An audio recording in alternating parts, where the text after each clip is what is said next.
Right, good morning. As Jamie's mentioned, I think a few times already, my name's Sim, and I get to speak to you all from the Bible this morning, which is honestly one of my favourite things to do, and we're going to dive straight in with Mark chapter 8. So if you have a Bible with you, it's going to be up on the screen, maybe on your phone, Mark chapter 8.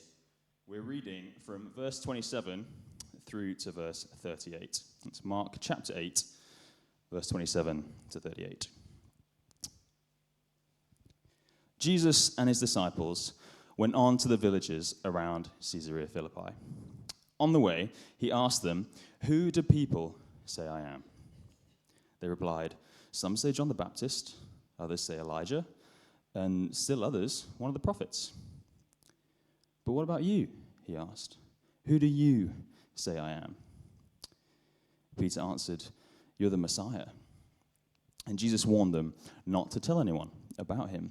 And he began to teach them that the Son of Man must suffer many things and be rejected by the elders and the chief priests and the scribes and be killed, and after 3 days rise again.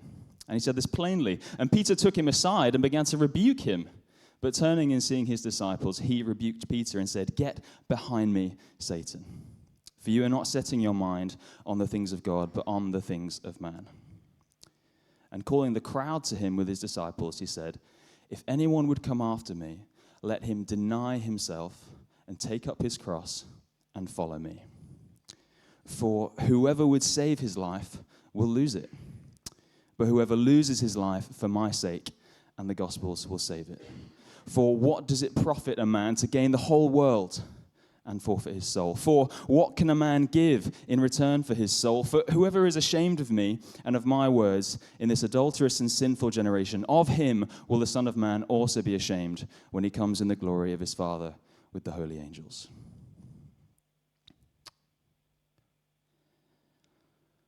My grandmother, Grandma Meg, my dad's mum, she used to tell us when we were kids that the second most important question in your life was who you would marry. Who are you going to marry? That's the second most important question in your life.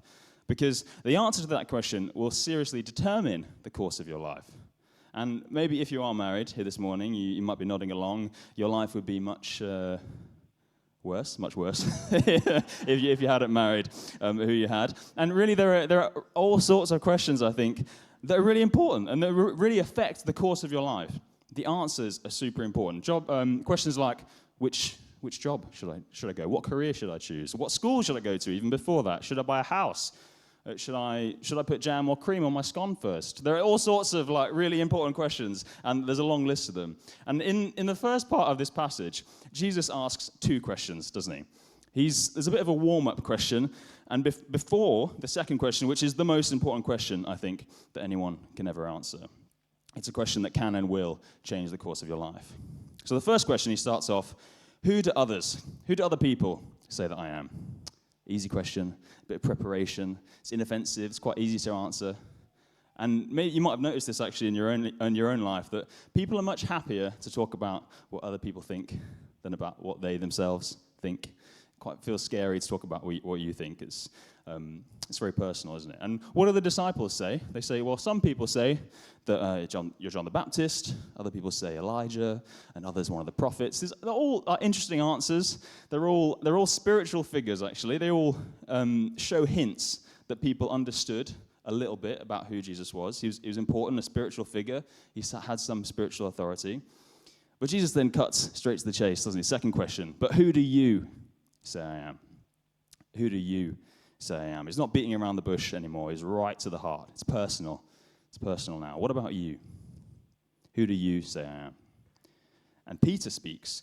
He's often the spokesperson for the disciples. He speaks quite quickly. And he says, "You're the Messiah."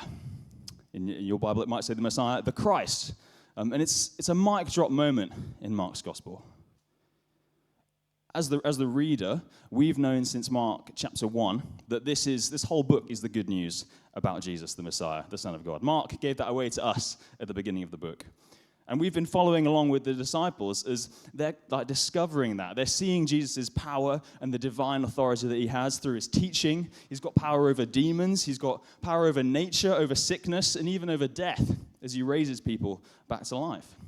And this here in chapter 8 is the hinge point in Mark's gospel. It's the central chapter 8 of 16 chapters. And Peter says, you are the Messiah. You are the anointed one, the promised one, the one that we've been waiting for. You are the fulfillment of things that were predicted hundreds of years before. You're the one who will free us from oppression and will establish a new kingdom. You are the Christ, and that's not Jesus' last name. That's a title. It means king. You are Jesus, king. And it looks like, as we're reading this, that Peter has finally understood something. He gets it. We've known for a while, but Peter's like, oh, you're the Messiah. We're like, yes, finally. You're starting to see clearly. This is who Jesus is.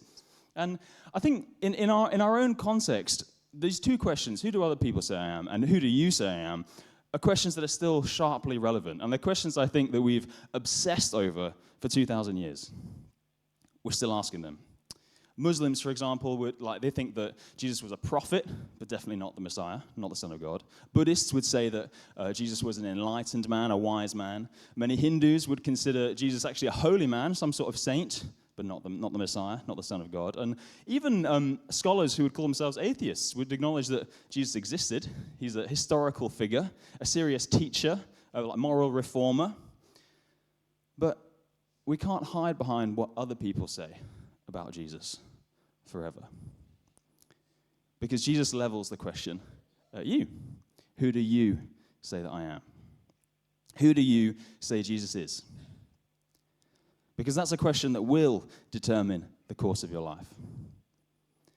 It's really popular, I think, today to affirm that there was something different about Jesus, perhaps, maybe something special about him. He was an important figure. He was a wise man, a moral teacher. He gave us some good lessons. Maybe we can teach the kids in Sunday school. But all of these things fall short of rightly affirming him as he is. He's the Messiah.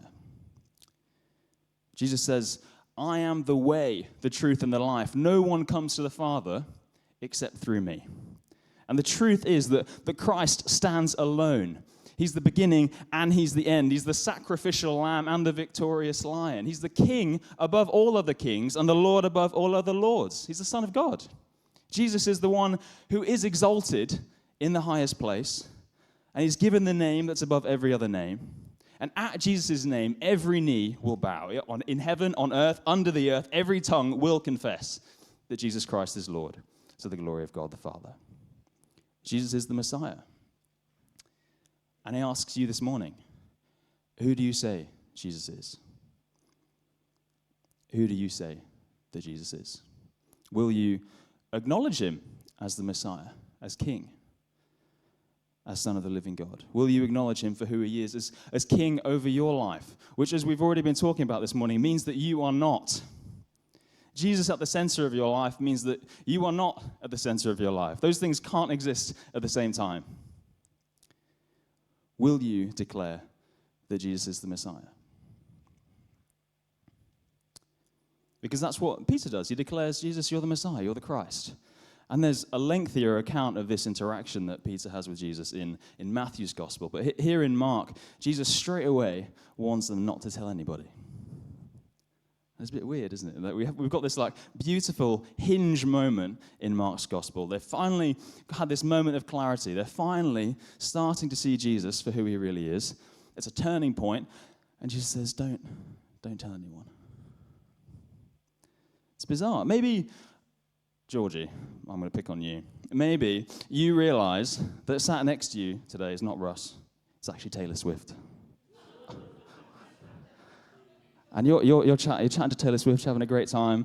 Yeah, you talk about lots this morning, you chat for ages, and then Taylor turns to you and says, Georgie, you can't tell anyone that you met me. How hard would that be? You're sat next to this immensely famous person, someone that would be really excited to meet, and they say, you can't tell anyone. Because that's what Jesus says. Immediately is yes, you're right, I'm the Messiah, but don't tell anybody about me. I'm the one that you've been waiting for hundreds of years that's been written about, but you can't tell anyone. And I think there are a few reasons why Jesus does this. We know they're in a place called Caesarea Philippi, where Herod Philip, he was Herod Philip I was the ruler, and it was a very pagan place, a place that was famous for its temples and worship of pagan gods. And claiming to be the Messiah, claiming to be the Christ, was a political thing as well as a spiritual thing. And Jesus is claiming to be a king in a place where there's already a king. And he's claiming to be a Messiah in a pagan place where most people aren't Jews, and the ones that are already pretty set on trying to kill him. It's a dangerous thing to claim. And Jesus knew, actually, if they go around telling everybody, this is going to set something in motion that I won't be able to hold back yet. It's not time. We don't want to set that rolling. And also, I think perhaps more importantly, as we're about to see, the disciples have realized, they've declared that Jesus is the Messiah, but they still don't truly understand what that means. They've made this declaration, which is an indication they're starting to see clearly, but they don't truly understand what it means. Let's turn back and read from verse 31. And he began to teach them that the Son of Man must suffer many things and be rejected by the elders and the chief priests and the scribes and be killed, and after 3 days rise again. And he said this plainly, and Peter took him aside and began to rebuke him. But turning and seeing his disciples, he rebuked Peter and said, "Get behind me, Satan. For you are not setting your mind on the things of God, but on the things of man." There's a dramatic clash between Jesus' teaching and his disciples' expectations of who Jesus would be. They were under the impression that Jesus being the Messiah meant being the king in a very physical, a very political sense. They were expecting Jesus as Messiah to ride in and to lead some spectacular revolution to free the Jewish people from the Roman rule and oppression that they were experiencing. They were expecting a strong political leader like David or Solomon from the Old Testament to lead them to some sort of military victory over their enemies. That's what they were expecting. And so when Jesus says, yes, you're right, I'm the Messiah, that's what they're thinking in their head, like victory, military victory. And instead, Jesus says he must suffer and be killed at the hands of his enemies. It went against absolutely everything that Peter understood about what being the Messiah would be. It's exactly opposite. It's exactly opposite. And if you think about it, Peter and the other disciples, they're at the forefront of this growing political movement that's getting really popular. Jesus attracts crowds. And we read in the next chapter that the disciples argue amongst themselves about who's the greatest among them. They're thinking about who's going to sit at Jesus' right and his left when he comes into his kingdom. And they're thinking about a very physical kingdom and all this power that Jesus is going to have because he's going to lead this spectacular revolution. They're invested in this political movement going well. But Jesus pulls them aside. And he pulls the rug out from under them. He says, you don't actually understand what's going on. They were expecting some military king, and instead Jesus is saying that he must suffer many things, be rejected, and be killed. Jesus is saying, yes, I'm the Messiah, I'm the king you've been waiting for, but that means being the suffering servant that we read about in prophecies like in Isaiah 53. Jesus is the one who's despised and rejected by men. He's the one who bears our grief and carries our sorrows. He's the one who's pierced for our transgressions and crushed in our place, yet Jesus is the one through whose wounds we're healed.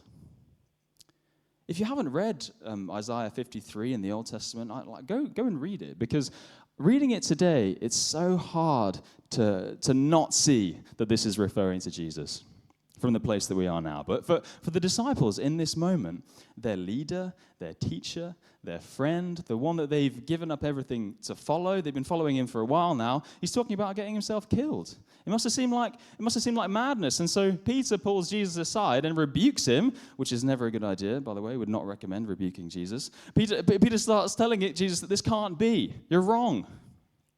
And Jesus comes down hard. He says the words, "Get behind me, Satan." Scary words. Those are words that I do not want to hear from Jesus. They're words that Peter would not want to hear. And I think it's interesting to compare the accounts of this between Mark's and Matthew's gospel. In Matthew's gospel, it's a lengthy account, and Jesus says, "You're blessed, Peter, for understanding this and seeing that I'm the Messiah." But in Mark's gospel, which we think comes from Peter's direct account of this situation, all that we have is, "Get behind me, Satan." This is obviously what stuck with him, this scary rebuke that Jesus gives Peter. And he's saying that Peter's misunderstanding of who Jesus is and who the Messiah is leads him to be so off that Jesus calls it satanic. Your misunderstanding of who I am is satanic. Peter's misunderstanding of what being the Messiah means leads him to tempt Jesus to give up the cross. Peter's misunderstanding leads him to try and tempt Jesus away from God's plan for the salvation of all people, which is exactly what we're told earlier in the book that Satan tried to do. Satan says, "Just bow to me and I'll give you everything you want. There's no need to suffer. There's no need for this pain that you're talking about." And so Jesus says to Peter, "Get behind me, Satan. You're not seeing clearly. You're not seeing the things that God sees." And the truth is that 2,000 years later, we are still misunderstanding who Jesus is. We're still misunderstanding who Jesus is and what following him means. We are at risk of not seeing him clearly. There are times when you and I are really likely not seeing Jesus for who he is. And the scary part is that most of us aren't aware of it, and we do it subconsciously, at a subconscious level. It's really easy to pick and choose which parts of the Bible we read. We naturally gravitate towards bits that we like and tend to avoid or explain away bits of scripture that we don't like. Personally, I actually find Jesus' teaching on money really difficult, and the freedom with which he teaches to give it away goes against all my natural inclination to hold on to it. And we live in this hyper-individualist, consumerist world where we're just told to follow our true selves, do whatever you want, do what makes you happy. And we tend to ask questions, I think, subconsciously. How can God get me what I want? How can I fit God into my own spiritual tool belt? How can Jesus justify, or how could he, we could say, baptize the life that I already live, or the life that I want to live? How can he affirm a vision that I already have of the things that I want? It's not hard. It's not hard to do. And a lot of it isn't conscious. And a key question to ask yourself is, how much does the Jesus in my mind look like me? How much does the Jesus in your mind look like you? Would he vote for the person that you voted for and be equally scathing of the person that you didn't? Would Jesus hang out with the people that you hang out with all the time? Would Jesus love all the people that you love and hate all the people that you just can't stand? Would Jesus take your side in pretty much every argument that you've ever been in? Jamie's saying yes. Down here. Does Jesus look like you? Because if he does, either you're an absolutely incredible disciple of Jesus, or you're a human being living in 21st century Britain. And I'm not intending this as a guilt trip, but it's a warning and an encouragement to say, be careful if you think that you definitely see clearly who Jesus is, and he take your side in every argument, because you're not God. We are not God. We don't know it all. We're only seeing things in part. And so recognize that you don't know it all. And my advice, my recommendation this morning is to keep reading the Gospels. Keep reading the Gospels again and again. If you don't like reading or feel like reading, listen to them. We have that available now. Listen to the Gospels. Every day, read a verse, a chapter, whatever it is. Read it and ask Jesus, show me clearly who you are. Jesus, I want to see who you are. Show me who you are. Because imagine that you're trying to paint a picture of somebody. Trying to paint a picture. It's probably not something that you'd find me doing, because I can't paint for toffee. But something that you're doing, you're painting this picture. And imagine that you're trying to do it from a vague memory you have of this person from last week, last month, maybe longer ago. So many of us, I think, are trying to paint a picture of Jesus that we got a glimpse of months ago. Do you see what I'm saying? Why are we trying to paint this person from a glimpse that we got last month? Do you really think that it's going to be an accurate representation of who this person is? The way to get a clear image of this person is not to let them out of your sight. It's not to let them out of your sight. The best way to see clearly who Jesus is to immerse yourself in the Gospels, to read them again and again and again, as much as you possibly can. Let's read verse 34. And calling the crowd to him with his disciples, he said to them, "If anyone would come after me, let him deny himself, take up his cross, and follow me." Jesus is the Messiah. He's the King. And he says, "Follow me." He says, "Come and die with me." Saying that Jesus is the Messiah, acknowledging that, it's not some box-ticking theological exercise that we can do. We can confess Jesus is the Messiah and then carry on doing whatever it is we were doing before. Jesus as the Messiah, as the Christ, he's not just your Savior for the sins of your past life, but he's the Lord and leader of your current and future life. It's not thanks Jesus, cheers mate, I might learn a few Bible verses later if you're lucky. This is Jesus saying, "Follow me, come and die. Deny yourself, pick up your cross and follow me. Hand over the reins of your life. Your old way of doing things, your agenda is done." Following Jesus is you saying that my life is no longer about me, but it's about Christ. My life is no longer about me, but it's about Christ. Jesus says, deny yourself and pick up your cross. And the Roman audience that Mark is writing to here would have understood all too well what picking up a cross meant. They would have known. The Roman Empire making criminals carry their own crosses was a gruesome, ultimate symbol of submission. Carrying your own cross is saying that I am submitted to the point of carrying that very instrument on which I will be tortured. It's that level of submission. And it's not an easy message. It's not an easy message. But Jesus is not calling you to an easy, comfortable life. Jesus is saying, deny yourself, pick up your cross, and follow me. Empty yourself and come and die. And as much as I might like to, I can't ignore physical death. You can't ignore it. Christ was not killed metaphorically for our imaginary sins. He died brutally that we might be made right with God and live eternally. The disciples listening, they might not have understood it straight away, but most of them ended up killed.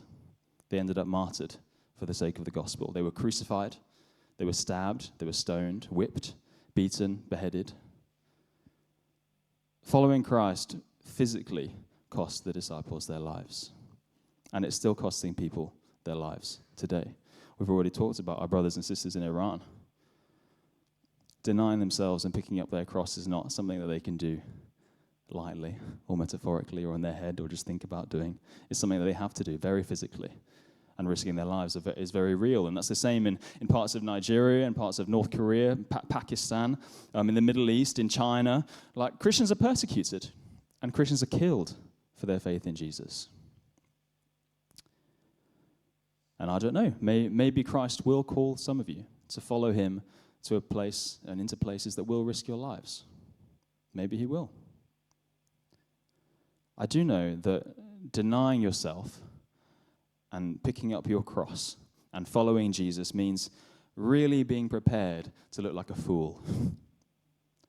It means being prepared to look silly to the people around you. We need to be prepared to look undignified. How you spend your time, how you spend your money, how you spend your effort, the things that you invest in will look different to the people around you because you're not living for yourself. Denying yourself and picking up your cross means dying to your pride, to your selfish ambition, to your self-centeredness. It means that your priorities have changed. It means giving yourself away like Christ gave himself away. It means spending time intentionally with your kids when you're tired and would rather just have some time to yourself. It means holding your tongue and instead being actively kind to that person that's always putting you down. It means working hard and showing up when people aren't. It means deciding to pray for somebody. It means deciding to be honest and tell them about your faith in Jesus instead of just skirting over it again and ignoring it and putting your head down. Denying yourself and picking up your cross is receiving that medical diagnosis that you were fearing and saying, God, I might not understand, but not my will, but your will be done, because my life is no longer about me. Jesus is not anti-fun. He's not against pleasure. We're not talking about needless pain or misery for misery's sake. It's about being like the woman who pours out that really expensive perfume on Jesus' head, which shocks those around her. She does this extravagant thing for Jesus because she doesn't care what other people think. She's there for Jesus, and she's ready to give herself away. It's not easy, and maybe this is an encouragement to press on with the ways in which you're already giving yourself away intentionally. Maybe you've heard about picking up your cross before, but God is challenging you this morning to look at your life again and say, where do I need to die to myself? Where do I need to die to myself? Where is Christ not king in my life, where he should be king? Or maybe this is your first time in church this morning, and this Jesus thing seems a whole lot more intense than you were expecting. And I make no apologies for that, but maybe you're thinking, why would I do it?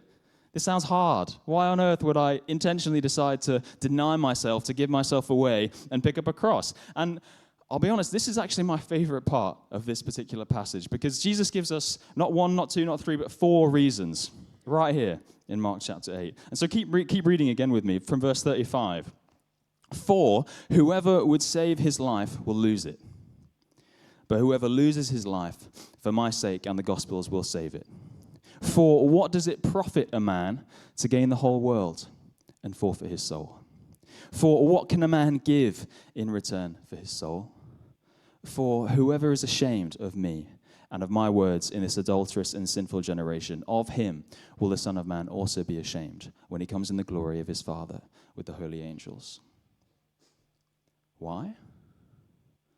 Because following Jesus, denying yourself, and picking up your cross, it's the only thing you will ever do that will truly last. It's the only thing you'll ever do that will truly last. Living for yourself and looking to save your own life, you will lose it. And what will that mean when you come to death's door with a hefty bank balance, with the nicest house in the nicest area, having worked your way to the top of the ladder? Everybody respected you. Everybody admired you. You went to all the best restaurants. You had all the coolest tech. And what will it all mean? What will it mean? Nothing. For what does it profit a man to gain the whole world and forfeit his soul? For what can a man give in return for his soul? Nothing. It's so natural to seek pleasure, to seek possessions, to seek position and power. But Jesus is pointing out that all of those things will and can ever only be temporary.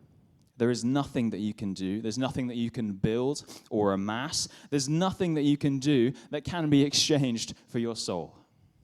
There is nothing that you can do that will be exchanged for your soul. Working your socks off to get ahead might seem satisfying, but eventually it'll prove hollow and it'll prove empty.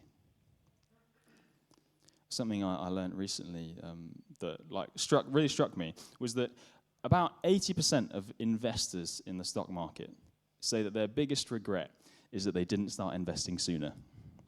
That's their biggest regret. Because of the effects of compound interest over time, if they'd started earlier, they would have made considerably more money. And we're talking like hundreds of thousands, millions of pounds kind of thing. And on the surface of it, this just sounds a little bit like good financial advice. Like, get started.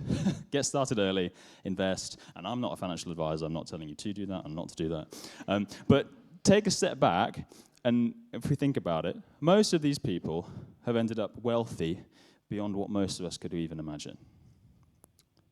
They have more money than they could possibly need. And their biggest regret is that they don't have more of it. These are millionaires. The last thing that they need is more money, and yet their biggest regret is that they do not have more. Can you see how empty it is? Can you see how it doesn't satisfy? Can you see that all attempts that we have to build anything with our own two hands are just building castles in the sand? And I think it might look like the tide is a long way off when you're building a castle in the sand. You've got lots of space, there's loads of sand in front of you, but the tide is coming in. Russ, if we could have the band back up. I started this morning talking about my grandma, if we can remember back to 30 minutes ago. I started talking about my grandma Meg, who passed away actually coming up 7 years ago. But she was honestly one of the clearest examples that I've had. Clearest examples I've ever seen of somebody who cared about nothing but Jesus. She'd tell us really regularly about how she became a Christian when she was a girl, and her younger sister actually died when she was really young, and she realized that life is short, and the only way that she would ever see her sister again would be... I didn't want this to happen, but here we go. She realized that the only way she would see her sister again would be in the resurrection, in the new life. Yeah, so Grandma Meg, from that point as a little girl where she gave her life to Christ, she got busy giving her life away for the sake of the gospel. She was a nurse for many years, and then for even longer than that, she was a missionary with my grandfather. They went abroad. They went to France. They went to Morocco and spent years in Senegal and Mauritania. She gave up everything. Everything she had to go and live in remote villages in parts of the world, and provided medical care and told people about Jesus. And she did that because she saw that it was the only thing that would truly last. I told you at the beginning that the second most important question she'd always tell us about was, who are you going to marry? And you might have noticed I didn't tell you about the first, and you might have guessed it already, which is, will you follow Jesus?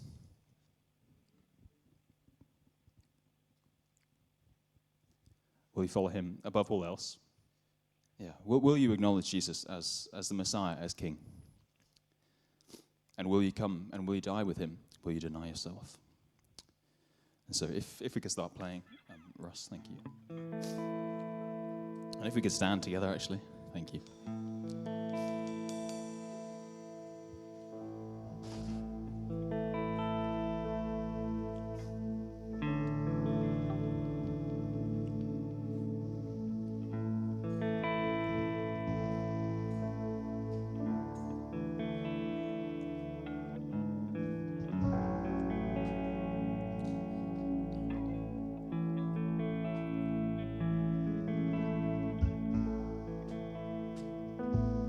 I've been a bit of a mess, been a bit of a mess towards the end of this, and I don't want that to get in the way of this. I don't want this to stop you, because my invitation is that if you've never recognized Jesus as Messiah, as King of your life, but feel confronted this morning,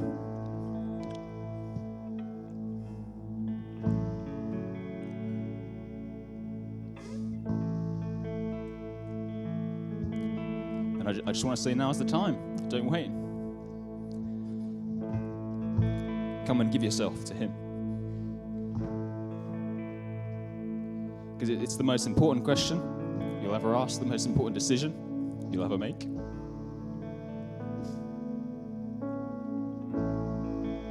So if that's you, if you've never done that before, I want to invite you to come down here to the front. And if you're able to come down, if you're able to kneel, that's really what I'd recommend that you do, as a sign of submission, as a sign of my life is not my own. And I also want to invite you to come down and kneel here at the front this morning. If you just know that you've been building castles in the sand, if you know that there are parts of your life where Jesus is not King, and if you've been living to please yourself, just come and kneel.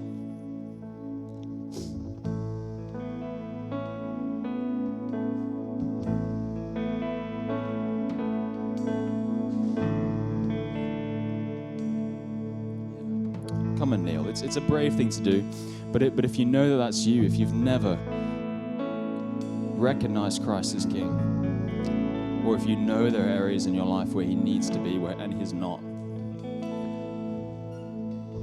would you come and kneel at the front?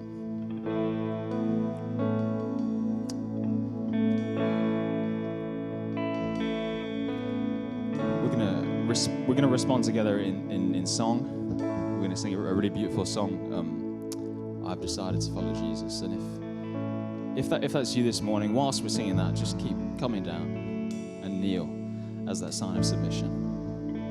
And if the prayer team could be on hand to pray for those who need it. Come down. Don't wait.